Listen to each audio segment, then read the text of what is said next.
সুবহানাল্লাহ। নবী সাল্লাল্লাহু আলাইহি ওয়াসাল্লাম বলেন, আমি আরো সামনে গেলাম, আমাকে দেখানো হলো এক শ্রেণীর মানুষ রক্তের নদীতে সাঁতার কাটছে এবং তাদের মাথা পাথর দিয়ে আঘাত করে ফাটিয়ে ফেলা হচ্ছে। আযাব। নবীজি বলেন, এরা কারা?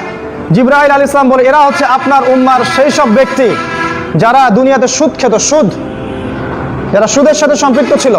হয় সুদ খেত, না হলে সুদ দিত, না হলে সুদের সাক্ষী থাকতো, না হলে সুদের কথা লিখে রাখতো। কোনো না কোনোভাবে তারা সুদের সাথে সম্পৃক্ত ছিল। তারা যেমন সুদের মধ্য দিয়ে মানুষের রক্ত চুষে খেয়েছে, ঠিক আজকে ওদেরকে রক্তের নদীতে ফেলে মাথা ফাটিয়ে দেওয়া হচ্ছে। তিনি আরো বললেন, আমি সুদখোরদের মধ্যে একজনকে দেখলাম যে সাঁতার কাটছে এবং নদীর কিনারায় গিয়ে পাথর খাচ্ছে, পাথর।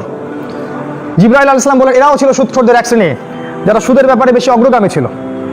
নবীজি বললেন, আমি দেখলাম আরো অগ্রগামী হয়ে এক শ্রেণীর মানুষ যারা ফসল ফলাচ্ছে এবং ফসল দ্রুত ফলে যাচ্ছে, খুব দ্রুত তারা ফসল কেটে ফেলছে, আবার ফসল গজাচ্ছে, এভাবে কন্টিনিউয়াসলি চলতে আছে।